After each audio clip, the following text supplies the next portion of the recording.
Everyone acted normal, except they knew something about me.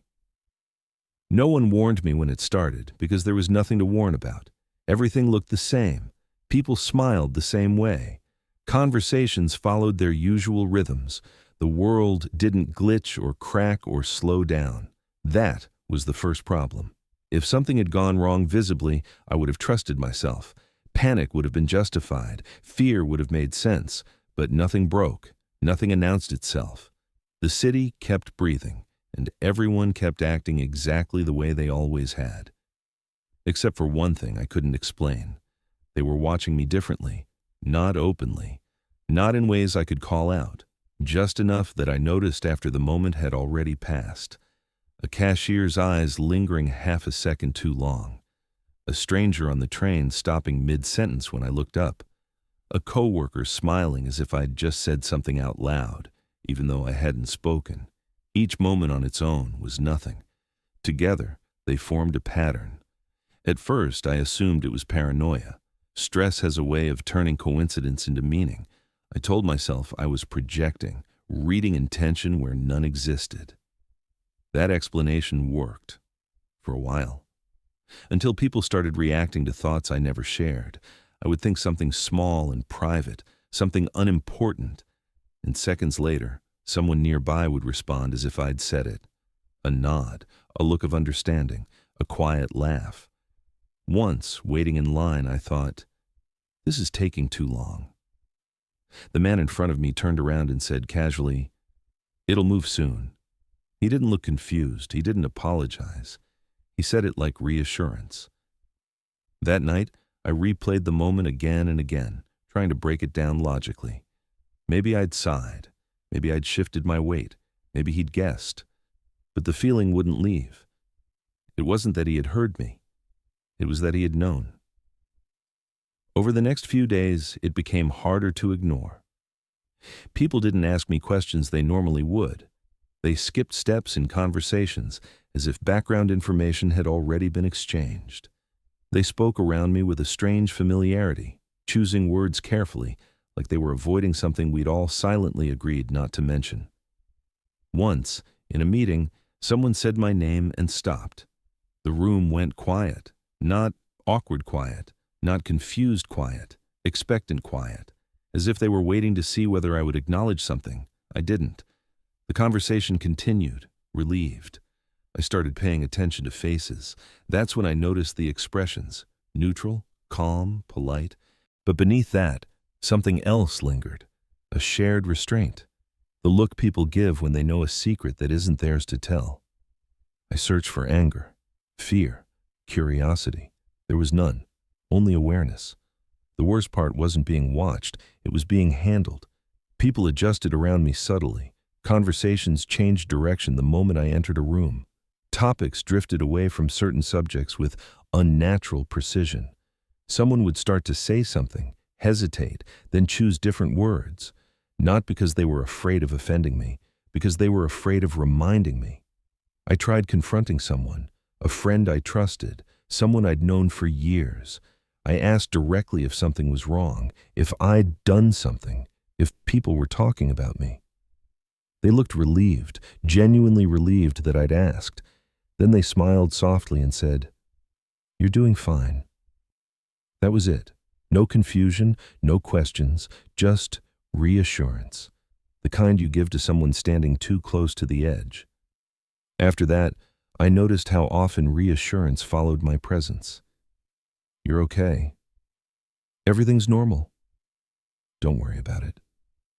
No one told me what I might be worried about. They just assumed I would be.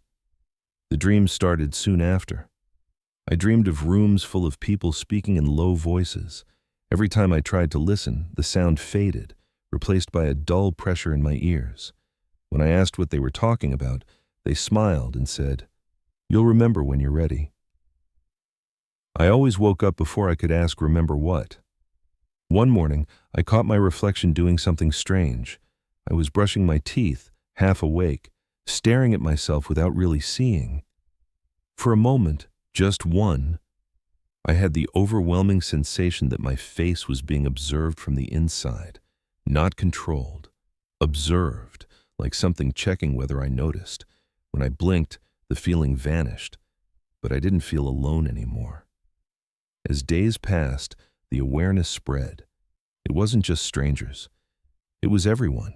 People in passing cars, neighbors I'd never spoken to, children who stopped mid-laugh when I looked at them, pets that stared too long, heads tilted, unmoving. No fear, no hostility, only recognition. I began to understand the rule. No one would tell me unless I asked the right question, and I didn't know what it was. The first real crack happened when someone slipped. A woman on the bus dropped her phone.